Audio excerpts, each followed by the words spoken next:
Assalamualaikum warahmatullahi wabarakatuh. Selamat pagi menjelang siang untuk ibu-ibu hebat semua. Izinkan saya pada hari ini, saya Nataliviana, saya adalah calon guru penggerak angkatan 9 dari Kota Pekanbaru.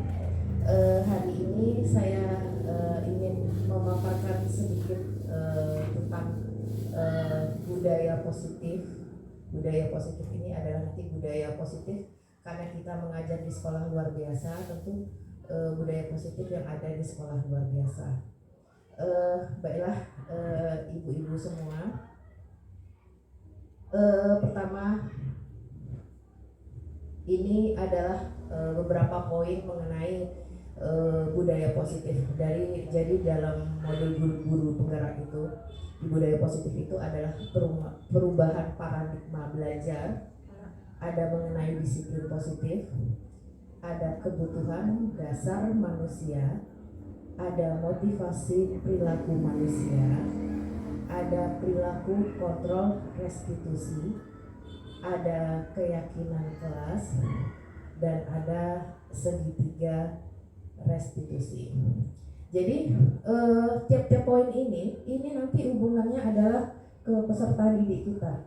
Peserta didik kita, jadi kebutuhan dasar manusia memang judulnya kebutuhan dasar manusia. Nanti ujung-ujungnya itu adalah bagaimana peserta didik istilahnya mereka belajar, ada motivasi mereka dalam melakukan sesuatu apa, sama dengan kebutuhannya. Kadang ada anak-anak mungkin yang ada yang mungkin yang di kelas ketika dia perutnya lapar, dia nggak akan fokus karena ada apa? Ada kebutuhan dasar manusia tentang perutnya.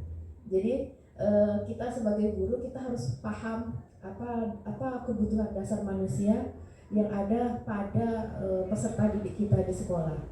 Jadi itu motivasi perilaku itu bisa nanti hubungannya dengan kita sebagai guru itu memberikan penanganan terhadap siswa itu sebagai apa. Kadang ada dia membimbingnya seperti apa, jadi itu yang akan kita pelajari nantinya. Dan yang kita fokuskan nanti, kita usahakan adalah membuat keyakinan kelas. Keyakinan kelas, ada yang pernah membuat, Bu? Yang saya pernah lihat itu di kelasnya Bu Ita. Kelasnya Bu Ita itu sudah ada keyakinan kelas. Jadi keyakinan kelas itu dulu namanya tata tertib ya Bu.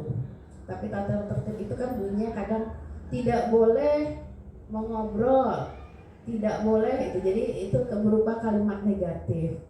Jadi nanti kita mencoba membuat keyakinan kelas tapi dengan kalimat yang positif, itu bentuknya seperti apa.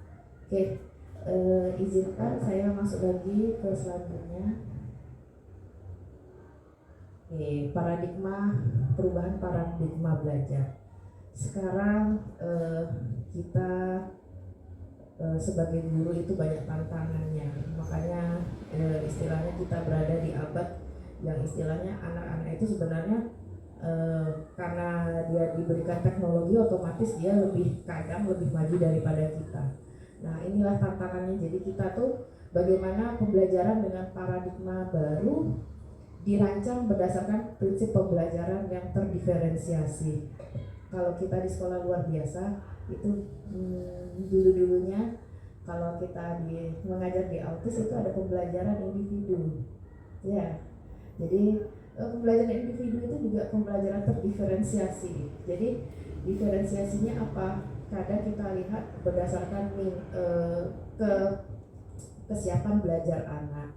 Misalnya apa minatnya anak, apa profil belajarnya anak.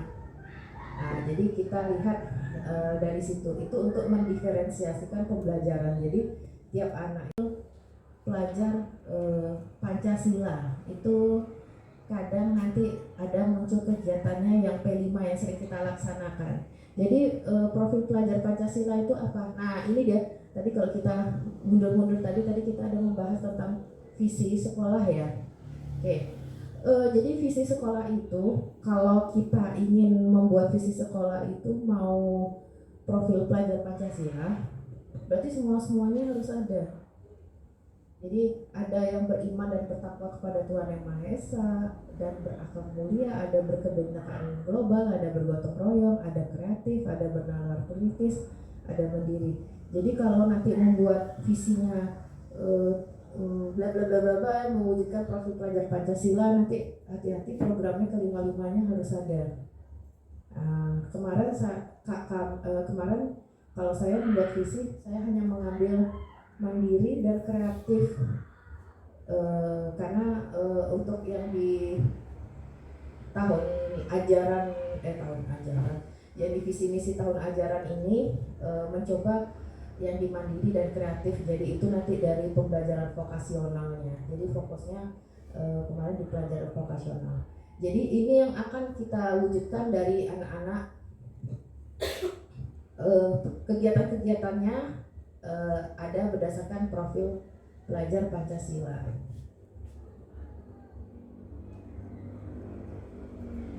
Oke, sebelum kita masuk ke materi selanjutnya, ini ada ice breaking. Ada kawannya dua-dua, Bu. Ibu. coba buat dua pasang, Bu. Ibu dengan siapa? Bu, mesti boleh. Kan jauh-jauhan juga tetap nggak apa-apa dari sana. Oke. Jadi seperti ini. Oke.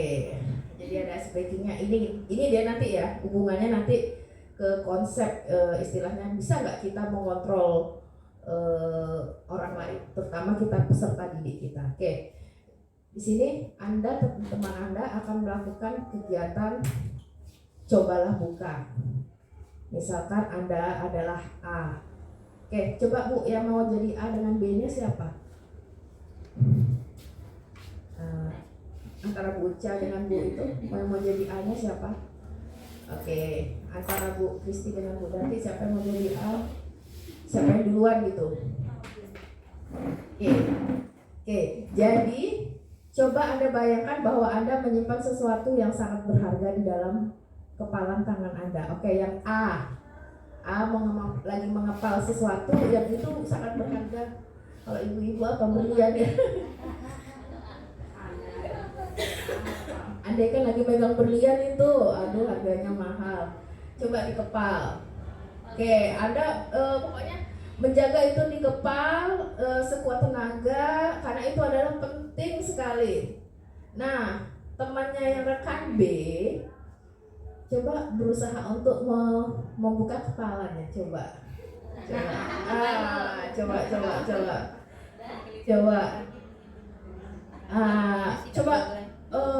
bisa nggak dibuka yang kepalan A? Bisa nggak? Nggak bisa. Oke. Teman coba dibujuk, teman B membujuk. Bujuk. Oke. Coba digelitik. Oke. Dibawa juga. Coba dikasih duit.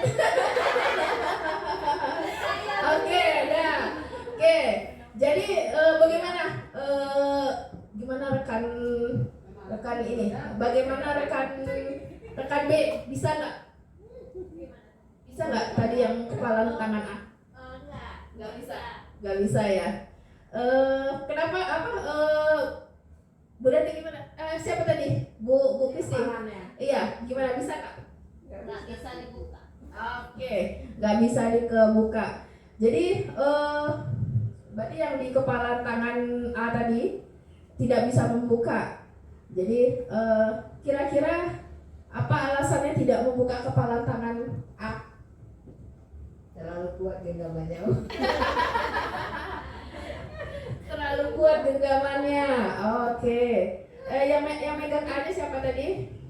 Kenapa tidak mau membuka? Karena sangat berharga. Betul. Oke, karena sangat berharga.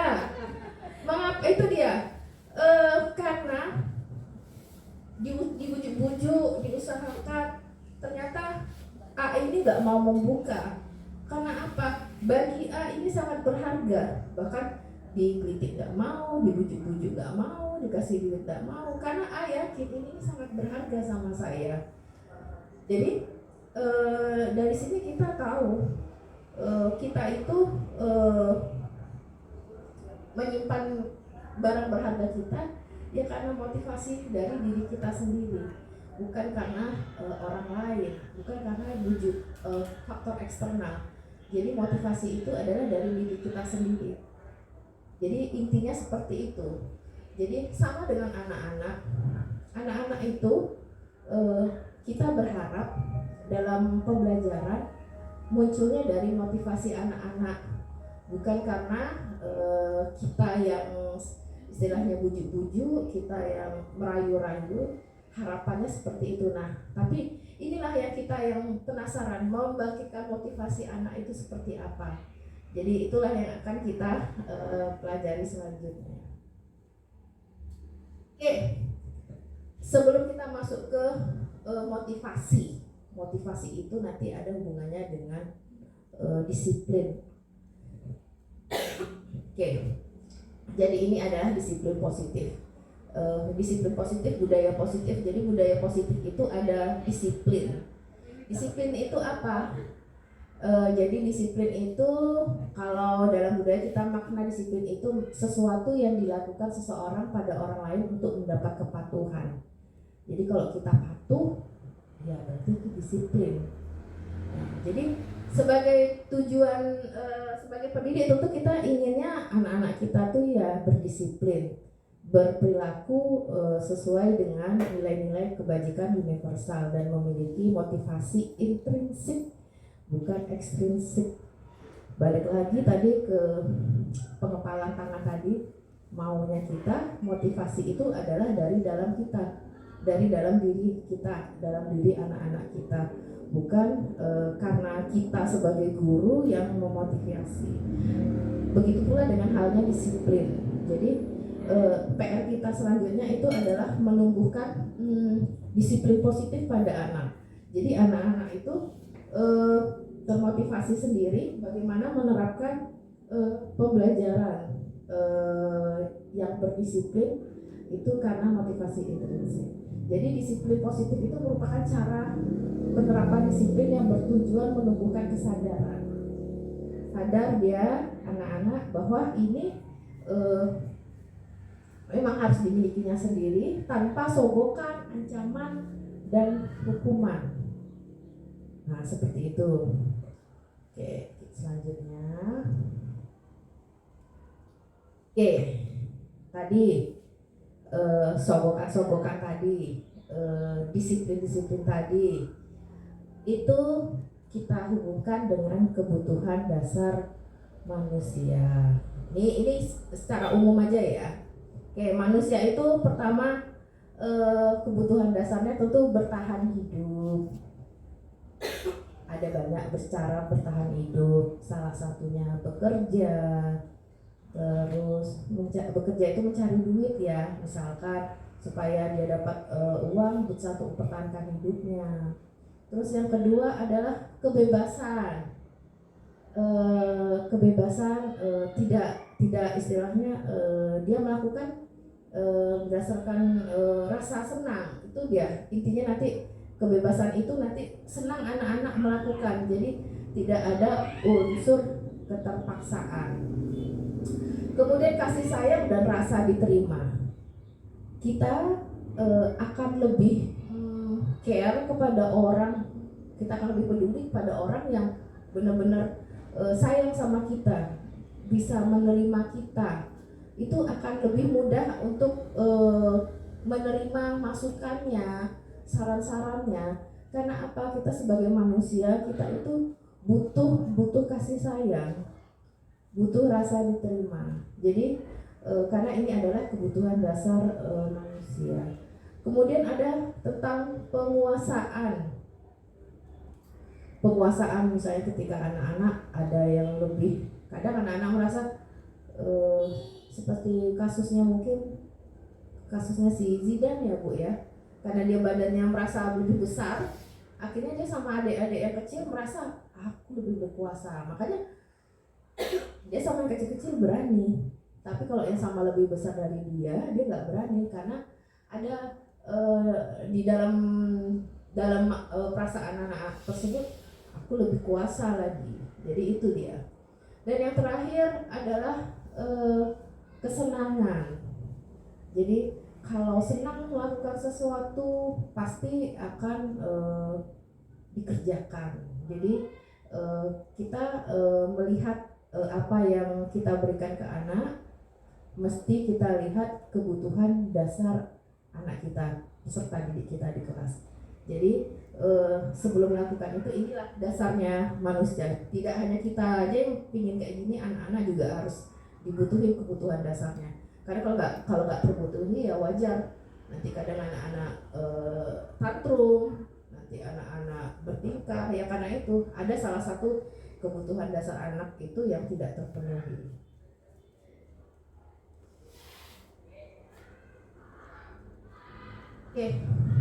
Oke, ada kasus. Ini ada namanya Ibu Ani. Ibu Ani itu guru kelas 5 di SD Pelita Hati. Sedang bingung menghadapi ulah salah satu murid di kelasnya namanya Aming. Beberapa anak telah datang dan mengeluhkan Aming sering meminta bekal makan siang mereka dengan paksa. Jika Anda menghadapi situasi seperti ini, apa yang Anda lakukan? Kira-kira apa alasan Aming melakukan itu? Kalau Bu Tia apa Bu? Kalau misalnya ada tuh murid ibu seperti kasus tadi, dia suka mengganggu tuh kawannya bawa bekal. Kira-kira ibu akan seperti apa Bu?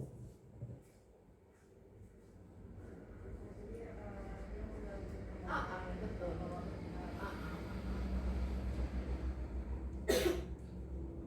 Kira-kira apa yang akan ibu lakukan terhadap si Aming?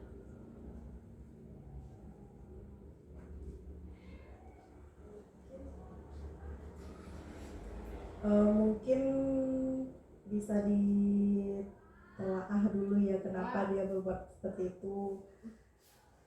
Kita lihat dia ada nggak bawa bekal makanan juga sendiri. Terus mungkin dia nggak dibekali oleh orang tuanya ke sekolah untuk membawa makanan.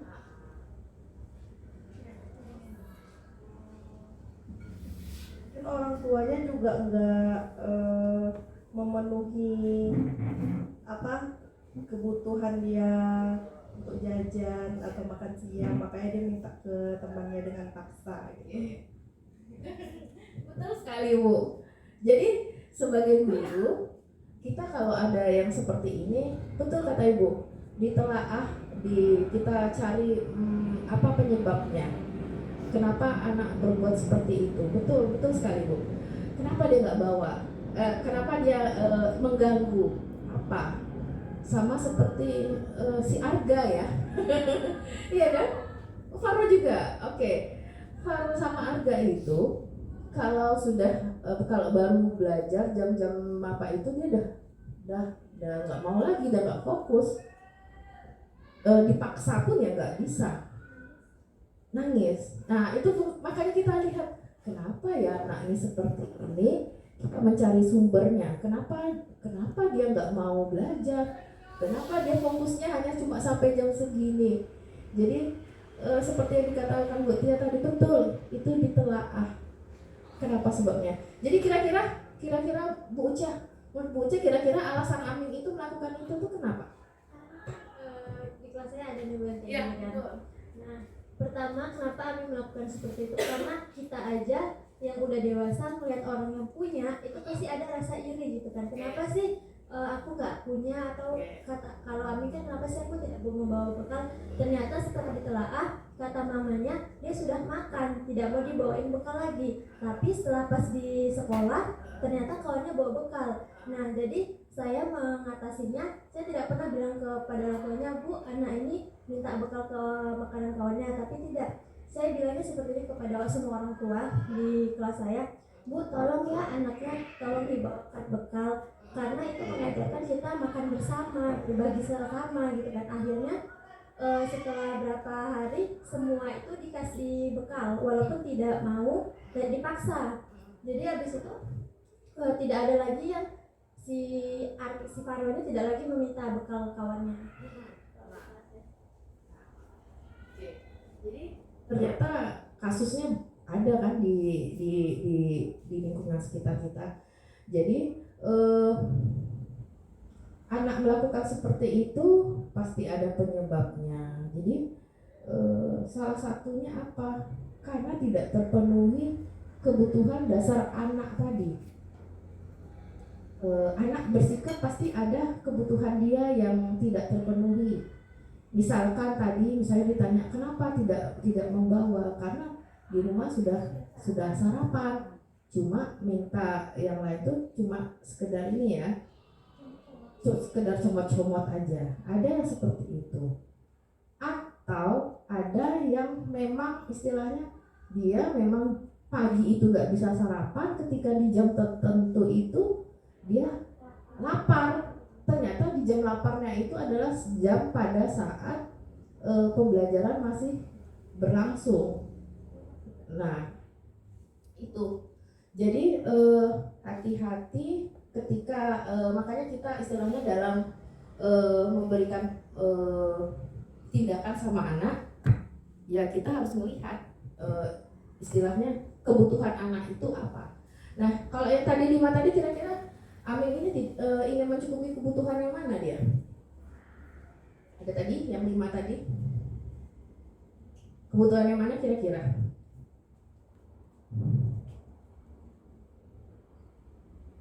Kebutuhan yang mana? Bertahan hidupkah, atau kebebasan, atau kasih sayang, atau penguasaan, atau kesenangan? Penguasaan. Kalau penguasaan apa alasannya, Bu?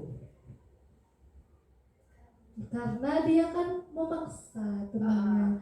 Jadi dia tuh merasa dia yang berkuasa di situ. Jadi apa aja yang dibuat temannya, apalagi kalau dia pantang, ada di sekolah kami anaknya itu pantang nampak ciki-ciki atau makanan instan.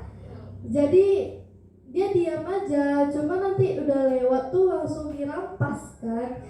Tuh merasa dia yang punya, itu tuh punya dia lagi, diminta pun dia marah-marah nanti kan. Di situ sih alasannya, Bu. Oke, betul.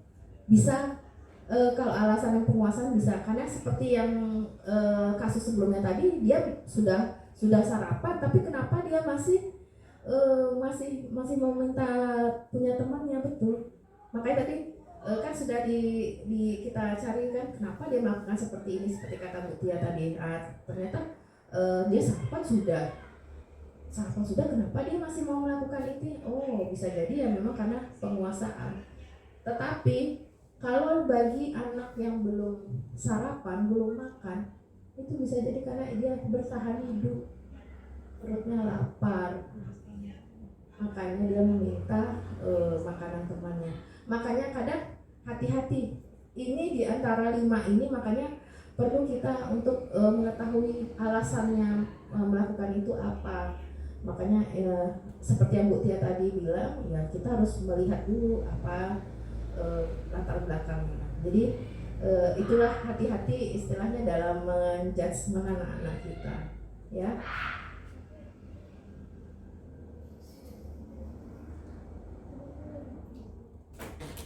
Oke, ini tadi ada seperti dibilang tadi, dia lapar. Ketika lapar berarti kebutuhannya bertahan hidup.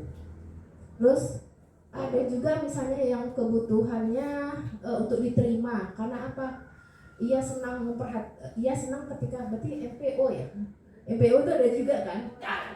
Itu dicontohin itu. Menjadi perhatian. Nah itu tuh mungkin tuh bisa jadi bukti dia tidak dapat cinta dan kasih sayang, seperti itu. Jadi ketika anak ingin diperhatikan, dia cari tingkah seperti itu ya. Mungkin ada tuh dia kebutuhan cinta dan kasih sayangnya tidak diterima. Boleh. Makanya kemudian ada tadi pengakuan. Dia merasa hebat kata ibu tadi ya, itu dia penguasaan gitu. Kemudian ada oh ini karena dia merasa bosan dengan bekal yang dibawakan ibunya, karena selalu membawakan bekal yang sama. Makanya itu yang kebebasan. Ada tadi yang poin 5 ya, kebebasan ya. Jadi dia ada dibawa bekal tapi pinginnya ciki-cikian ya Bu ya. Itu berarti bisa juga kebebasan, dia ingin mungkin dia di rumah dia nggak dikasih ciki-ciki. Tiba di sekolah ada teman yang makan ciki-ciki, akhirnya dia minta. Itu dia ingin kebebasan dia. Terus yang terakhir apa? Dia pingin karena iseng aja menikmati ekspresi wajah temannya kesal. Kadang-kadang ada kayak gitu, nengok kawannya itu gak suka digangguin, dia malah semakin senang mengganggu. Tapi itu dia jadi kesenangan dia. Oh, saya senang ketika kawan saya nih merasa terganggu. Ada kan kayak gitu ya anak-anak ya. Dia bisa mengganggu temannya itu, dia rasanya senang kali, berhasil dia. Ya. Oke, jadi itulah dia makanya bisa lima kebutuhan dasar itu bisa aja terjadi pada anak. Jadi itulah gunanya kita mencari tahu sebelumnya apa yang tidak terpenuhi sama anak itu apa. Jadi dari satu kasus itu bisa dapat jawaban 5 ini. Oke, ini adalah motivasi perilaku. Tadi dari kebutuhan memunculkan motivasi. Jadi motivasi itu apa? Motivasi itu adalah dorongan baik secara sadar atau tidak sadar untuk melakukan suatu tindakan. Jadi biasanya apa? Kita ini melakukan ada motivasi kadang apa? Misalnya untuk menghindari ketidaknyamanan atau hukuman. Itu biasanya faktor ekstrinsik tuh. Misalnya anak-anak masuk jam 7.30 tapi dia datang 7.15. Kenapa? Karena dia mungkin ada tahu nanti ketika kita datang jam 7.30 guru menghukum, mungkin seperti itu ya. Walaupun sebenarnya tidak boleh, mungkin bisa tuh itu karena ada hukuman, ada kalau saya melanggar ada istilahnya, ada sanksinya. Jadi itu adalah salah satu motivasi perilaku manusia. Yang kedua apa? Mendapatkan imbalan atau penghargaan. Sama, itu juga ekstrinsik.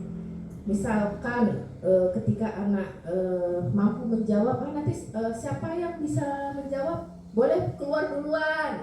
Itu juga termasuk motivasi ekstrinsik.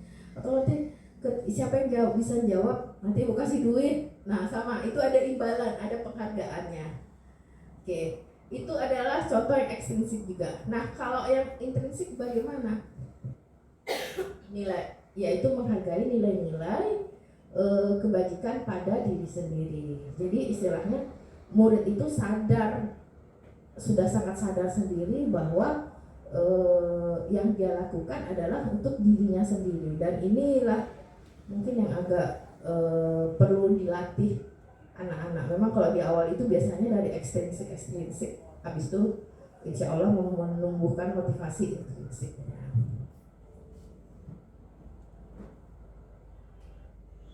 Oke, kadang ini dia ada miskonsepsi ini dia disiplin dengan identitas gagal.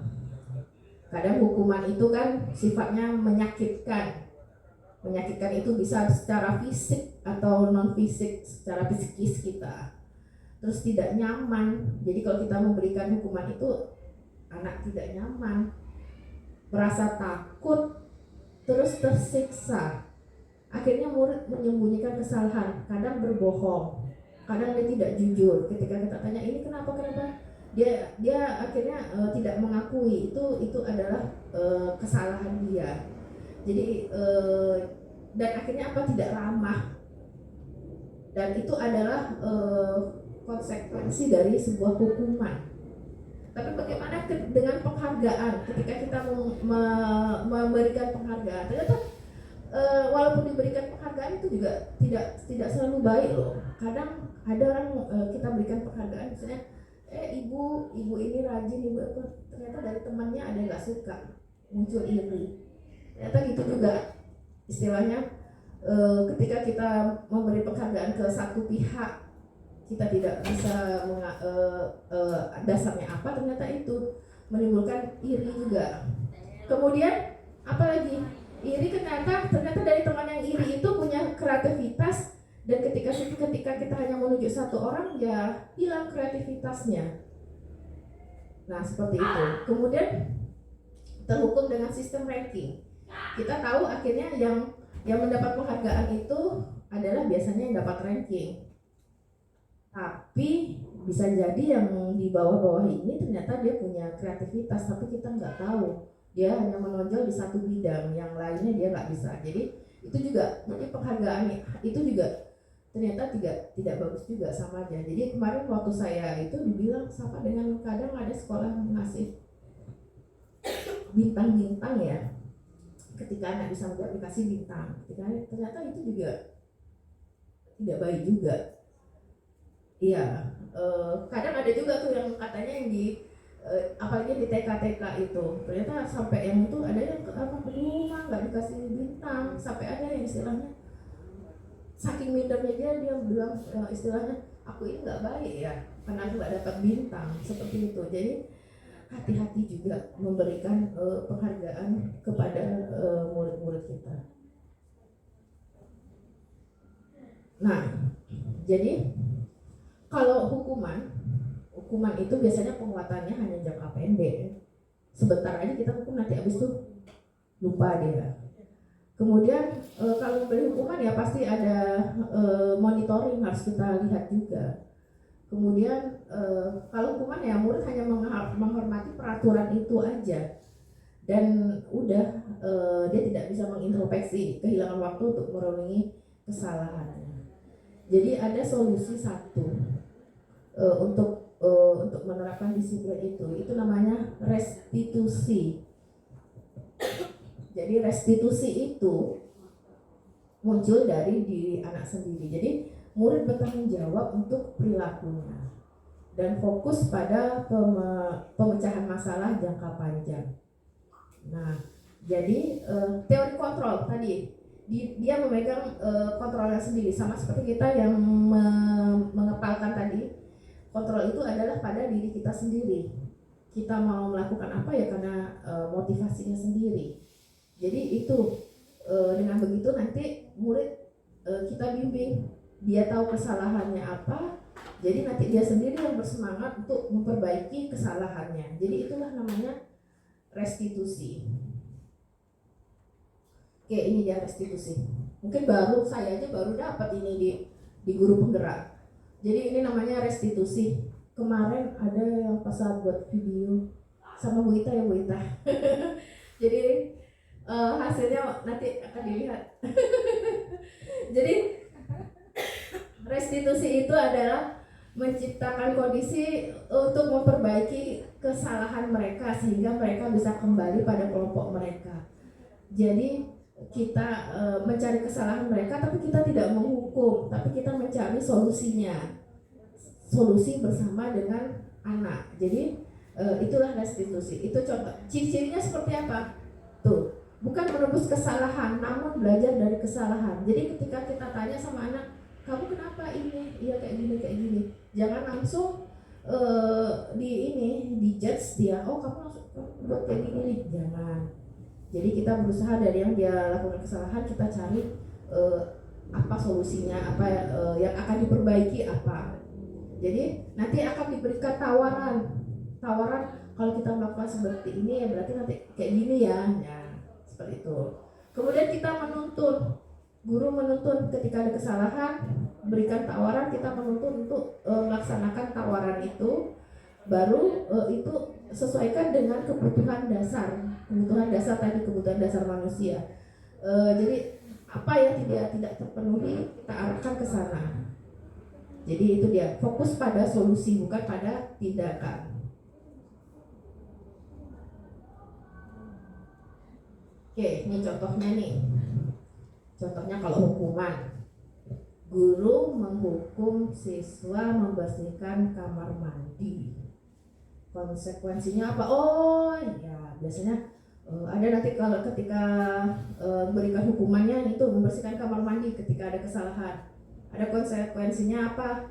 Siswa menulis perjanjian tidak mengulang sebanyak 33 kali. Nah, kalau restitusi apa?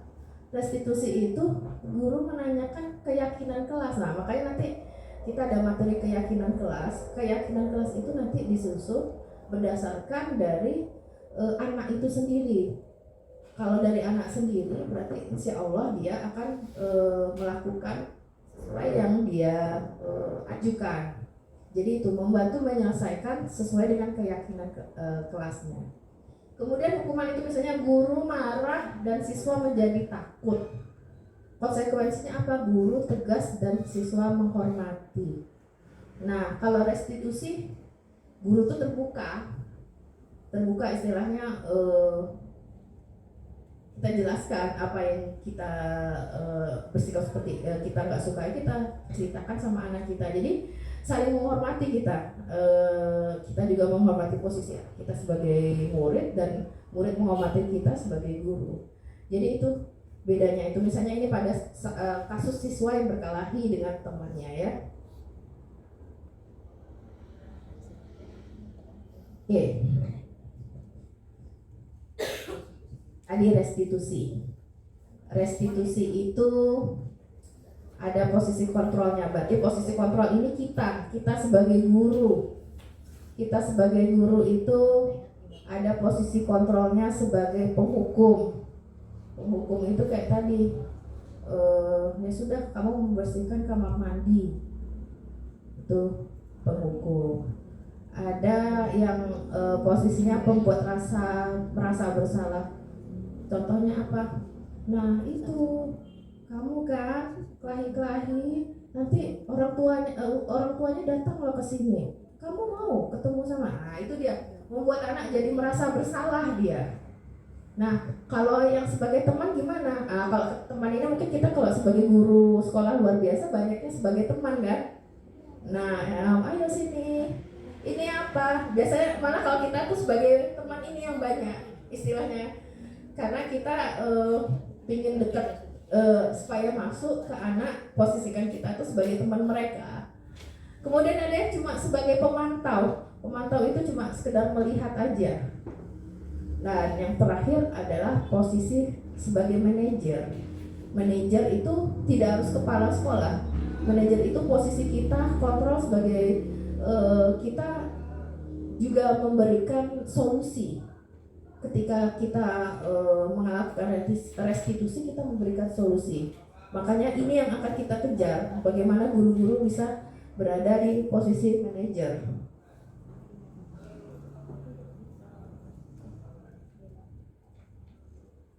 Oke, ini contohnya nih. Tadi yang siswa berkelahi tadi. Kalau penghukum ya patuhi aturan sekolah lalu berdiri di lapangan. Nah itu dia, jelas ada hukumannya, berdiri di lapangan. Nah, kalau pembuat rasa bersalah apa? Berapa kali ibu guru harus memberitahu kamu? Ibu guru kecewa sama kamu. Itu dia, akhirnya tahu dia rasa bersalah. Nah, kalau sebagai teman apa? Ayolah yang tertib.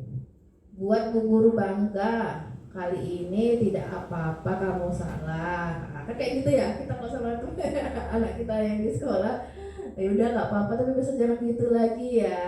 Nah, itu kalau kita sih mungkin kebanyakan sebagai teman. Nah kalau pemantau itu kamu sudah melanggar peraturan apa konsekuensinya. Jadi dia ngasih dari jauh aja istilahnya ngasih penjelasan kalau kita melakukan ini ya ini konsekuensinya seperti itu. Nah kalau di posisi kontrol sebagai manajer apa? Kita mencari tahu penyebab apa, kamu tahu apa kesalahanmu. Jadi kita mencari tahu apa penyebabnya dan kira-kira kamu akan memperbaiki kesalahan ini seperti apa. Jadi melempar lagi, mencari tahu dan melempar lagi kira-kira solusinya bagaimana. Oke, ada ice breaking. Ini ada beberapa gambar hewan dalam di sini. Ada kertasnya. Ada pena bu? Mungkin boleh dicatat ada hewan apa aja yang nampak di sini. Ya, tulis aja dulu nanti.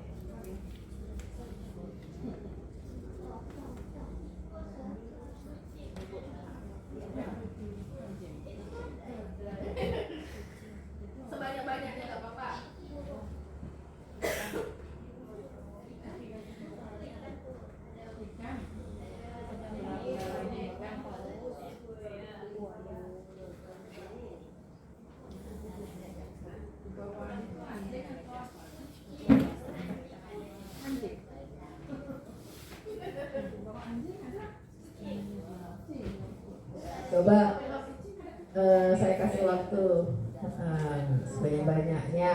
Apa yang nampak ya? Banyak itu. Sebanyak-banyaknya.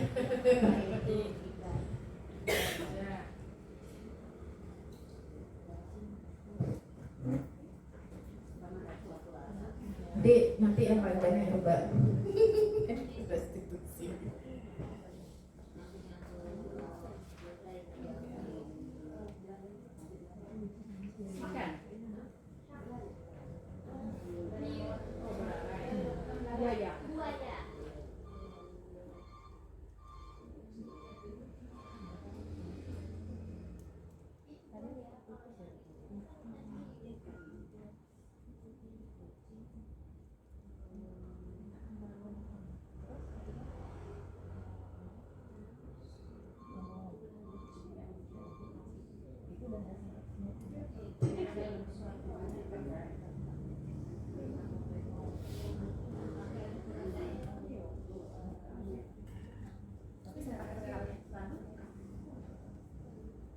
Apa tuh?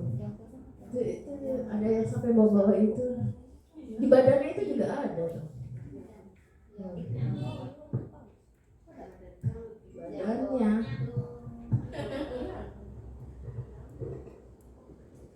Ada dua tuh bingung Mbak, nyamuk atau capung.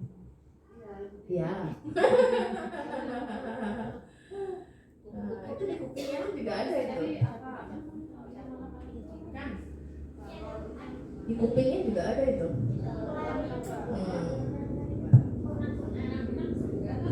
Bisa. Ada, betul. Yo.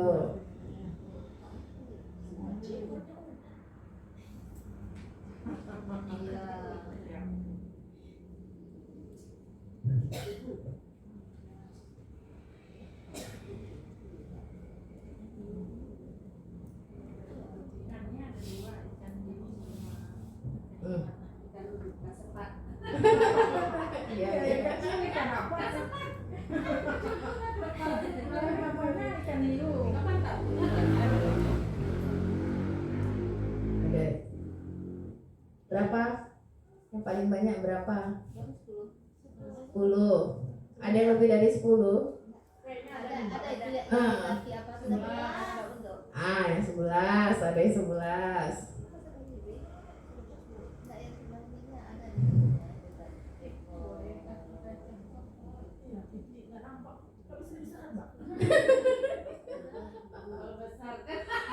Besarnya kacanya jadi besar.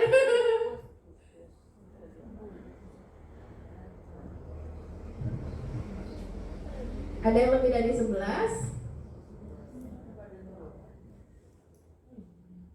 11? Di kaki gajah apa tuh Bu? Di kaki gajah apa ya? Coba Bu, di kaki gajah itu apa? Kaki gajah mana Bu? Depan atau belakang? Depan ada mata tapi mata apa? Iya ya. Apa itu ya?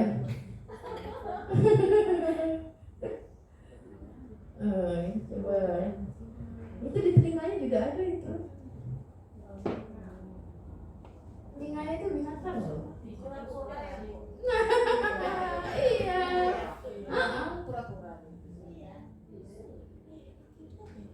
Iya, itu di telinganya iya loh.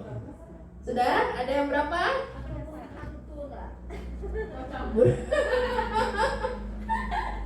Sudah? Ada yang lebih dari 12?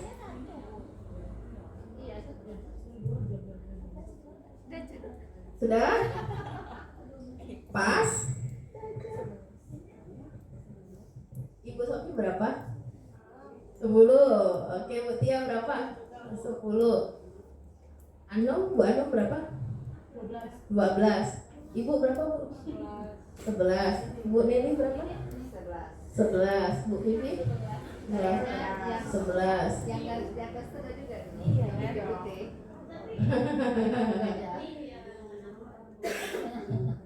Bu Kristi? Bu Uja?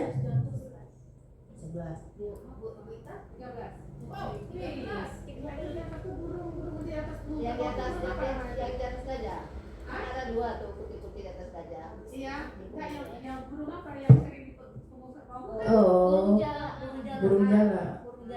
Oke. Oke, dari Bu Sofi dulu. Bu Sofi, coba Bu Sofi. Iya, apa aja. Ada gajah, ikan hiu, buaya, keledai, kura-kura, anjing, ular, tikus, nyamuk apa capung tuh ya? Yang antara dua itu, terus kucing. Kucing. Oke, 10 ya. Iya. Oke. Bu apa? Oh, sama. Bu apa ada tambahan? Bu Anu? Ikan di matanya. Ikan. Oke, betul ikan di matanya. Ibu? Oke. Bu. Tapi kayaknya yang kecil tuh semut deh. Yang di kakinya. Itu ya. Nyamuk. Enggak. Yang bulat tuh. Ini. Oke. Apa itu? Itu Bu apa tambahannya? Semut atau lalat tuh. Yang burung burung jala yang mana Bu? Ini nyala yang nggak nyala. Coba. Ada dua di atas, ada yang putih.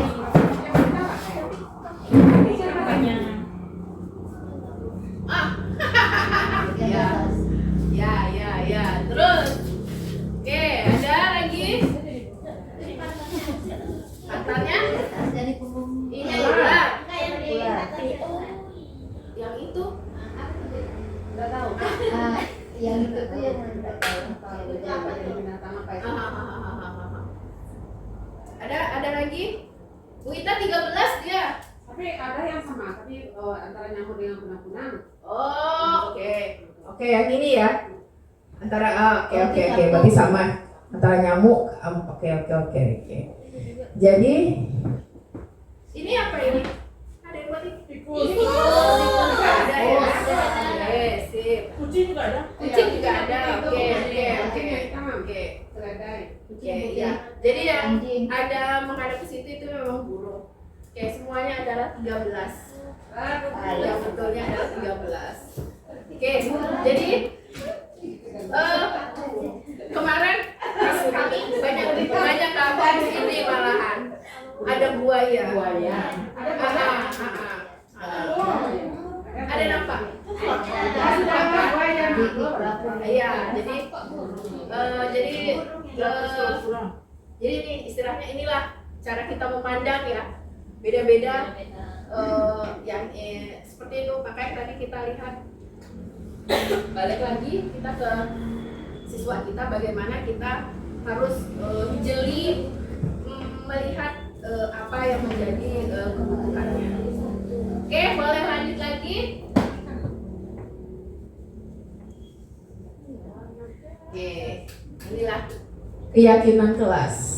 Mengapa keyakinan kelas? Mengapa tidak peraturan kelas? Nah, itu dia. ini deh. Mengapa kita memiliki peraturan tentang penggunaan helm pada saat mengendarai kendaraan roda motor? Mengapa kita memiliki peraturan tentang penggunaan masker dan mencuci tangan? Jadi itu dia. Mengapa kita harus memakai helm? Kenapa? Kita harus menggunakan masker dan mencuci tangan? Kenapa? Karena apa? Nah, biasanya itu kan karena peraturan-peraturan. Nah, bagaimana kalau menjadi keyakinan? Keyakinan itu seperti apa? Nah, ini ya. Jadi, keyakinan kelas itu adalah nilai-nilai kebajikan atau prinsip-prinsip yang universal disepakati secara bersama. Jadi, kita sepakat nih dengan murid kita apa yang akan mau kita lakukan di kelas. Tanpa kita melihat dia dari suku mana, agama apa, bahasa apa. Jadi yang universal yang ambil secara keseluruhan, jangan ambil salah satu suku atau ambil salah satu agama, jangan, tapi secara universal. Contohnya berdoa, ya berdoa masing-masing sesuai agama masing-masing ya, seperti itu. Itu dia. Iya. Terus yang kedua, menurut Gosen apa? Suatu keyakinan akan lebih memotivasi seseorang dari dalam. Seseorang akan lebih bersemangat menjalankan keyakinan daripada hanya sekedar mengikuti peraturan. Jadi kalau keyakinan itu enak anak-anak melakukan daripada peraturan. Karena kalau peraturan sudah terkesan terpaksa. kemarin membuat keyakinan kelas bersama anak-anak. Jadi kita meminta anak-anak dulu membuat mereka maunya seperti apa. Setelah dibuat, ditempel. Iya, ini anaknya sih besar. Bagaimana kalau anaknya yang autis atau yang tunagrahita, pakai simbol aja.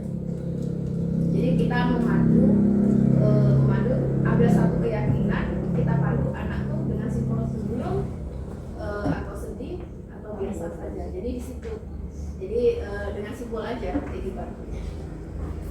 Contoh. Jadi ini adalah contoh membuat keyakinan kelas. Nah, setelah dibuat itu ditempel.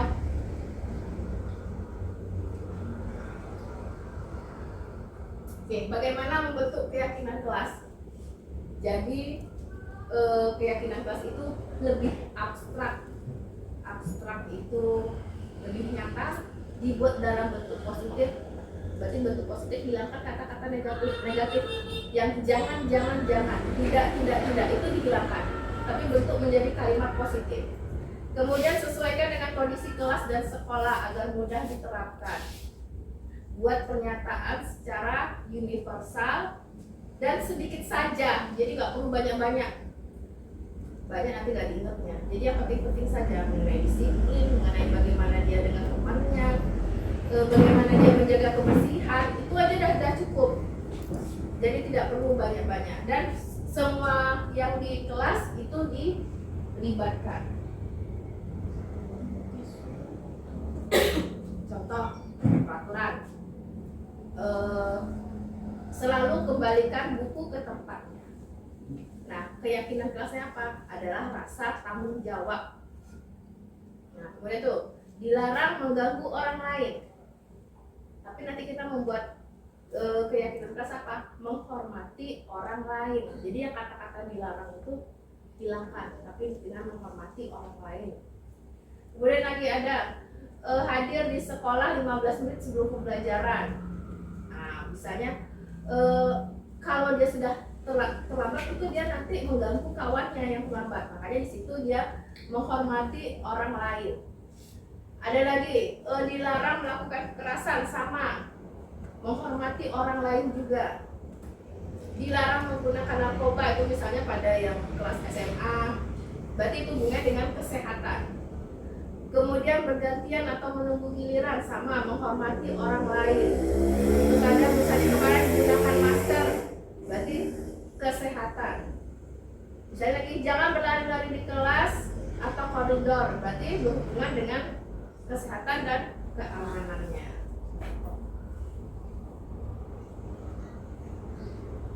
Oke, ini yang keyakinan kelas. Nah, jadi terakhir, setelah keyakinan kelas, ketika ada anak-anak melanggar istilahnya apa yang sudah kita sepakati bersama, itu nanti kita akan menyelesaikannya dengan segitiga restitusi.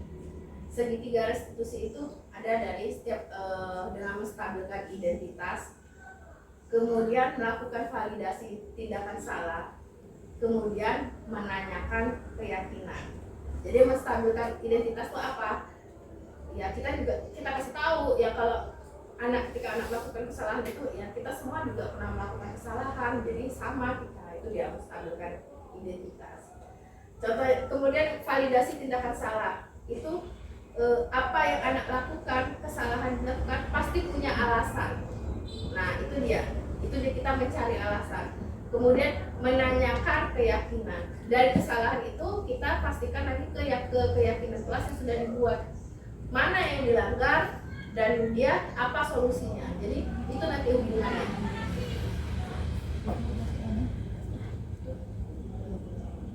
Oke, saya kemarin ada mencoba membuat penerapan segitiga restitusi. Izinkan ya, izin ya Bu Ita.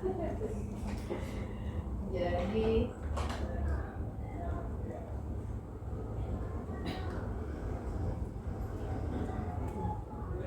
ini warnanya itu ya. WA-nya. Izin saya kirim ya.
Oke, maaf, suara nggak kedengaran ya.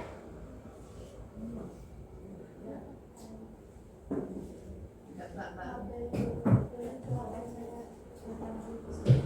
Oh, ada tadi ya? Tadi. Nggak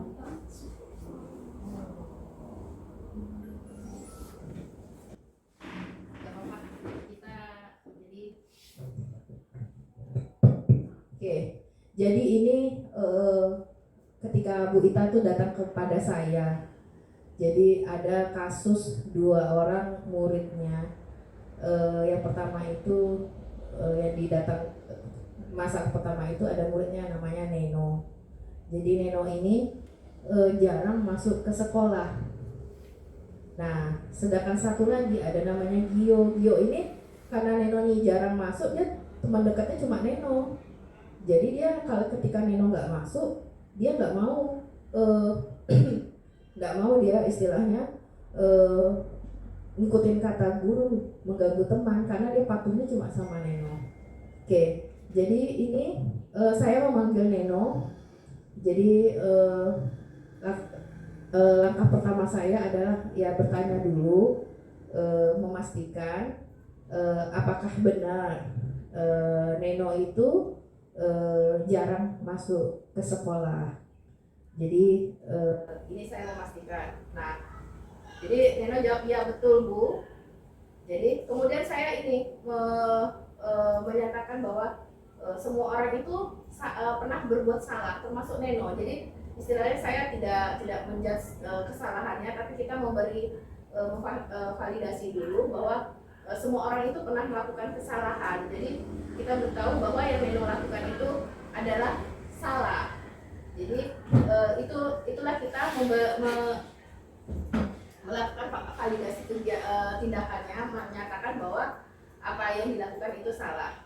Jadi saya bertanya kenapa kesalahannya itu apa. Jadi anak sadar, ya Bu, saya salah karena saya jarang masuk ke sekolah. Jadi kemudian kita akan mencari solusi bersama-sama. Solusi atas masalah yang terjadi. Kemudian lalu apa? Menanyakan kepada anak alasannya kenapa tidak pernah jarang masuk ke sekolah. Jadi saya tanya kenapa tidak masuk ke sekolah, apa alasannya? Nah itu dia. Kemudian Neno jawab dia tidak hadir ke sekolah karena tidak diberikan uang jajan, seperti itu. Oke, jadi kita tetap memberikan bahwa memberitahu kalau nggak datang ya salah kan, yang merugikan anak kita sendiri. Pelajaran akan tertinggal seperti itu. Makanya nanti kita akan sama-sama mencari solusi bersama Neno. Jadi menanyakan keyakinan kelas apa yang telah dilanggar oleh Neno. Apakah Neno punya keyakinan kelas dan apakah yang sudah dilanggar? Oke, Neno menjawab, oke, iya Bu, dia punya keyakinan kelas, disiplin, tanggung jawab, saling menghormati, dan menjaga kebersihan. Itu dia keyakinan kelas yang ada di kelas Neno. Nah, dari yang dilanggar oleh Neno tadi, keyakinan kelas apa yang belum ditunjukkan oleh Neno? Jadi kita tunggu disiplin, karena Neno tidak bisa hadir ke sekolah. Oke. Jadi kira-kira apa langkah kedepannya? Kita sama-sama nih mencari itunya, solusinya apa agar Neno tetap hadir ke sekolah meskipun tidak diberi uang jajan. Jadi Neno memberitahu,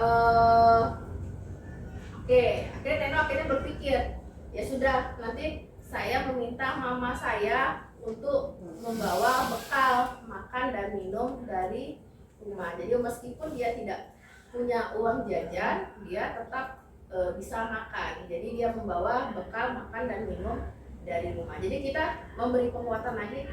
Nah, ternyata itu lebih bagus, lebih sehat dengan membawa makan dari rumah. Nah, ini adalah kasus kedua.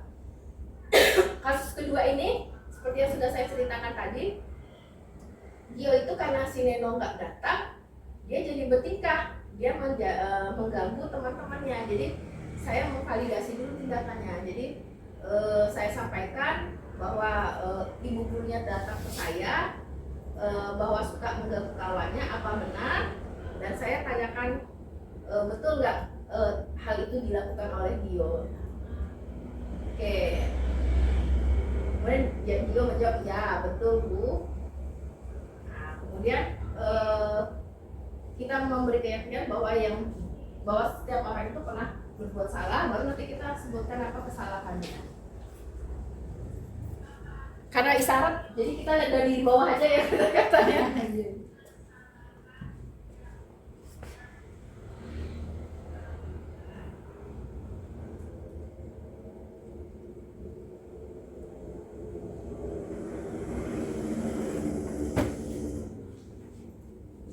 Nah ini ya, saya sering mengganggu teman di kelas.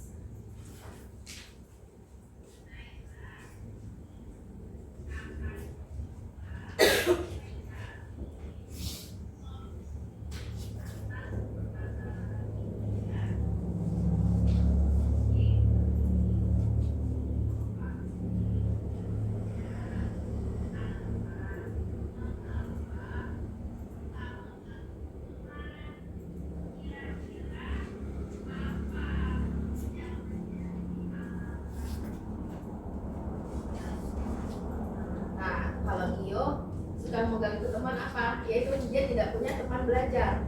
Alasannya karena tidak punya teman belajar, tidak ada Neno di kelas. Karena dia yang tahu temannya hanyalah Neno, dengan yang lain dia nggak deket. Dia biasa belajar itu hanya bersama Neno.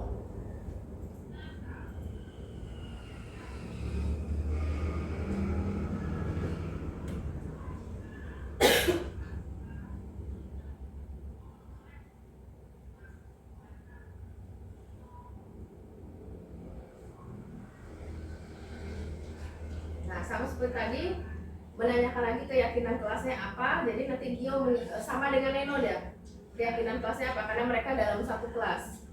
Jadi Gio juga menyebutkan apa keyakinan kelasnya: disiplin, tanggung jawab, saling menghormati, dan menjaga kebersihan. Otomatis karena dia mengganggu temannya, berarti dia melanggar yang saling menghormati. Jadi inilah contoh dari penerapan segitiga restitusi yang sudah saya lakukan. Jadi ingat aja ibu-ibu, bahwa dalam penerapan program disiplin positif hendaknya guru memiliki kepribadian profesional dan sosial baik. Jadi di mana guru mampu berefleksi pada posisi kontrolnya. Bagaimana perjalanan diri sebagai seorang among itu berarti posisinya manajer. Jadi posisi manajer itu ada yang paling atas, yang menuntut murid-murid menjadi insan yang mandiri, merdeka, dan bertanggung jawab. Oke. Jadi cukup sampai di sini dulu sosialisasi, diseminasi saya tentang budaya positif sekolah. Semoga nanti bisa diterapkan dalam kelas kita masing-masing. Terima kasih atas waktunya. Saya tutup. Wabillahi taufiq wal hidayah. Wassalamualaikum warahmatullahi wabarakatuh. Waalaikumsalam. Terima kasih ya.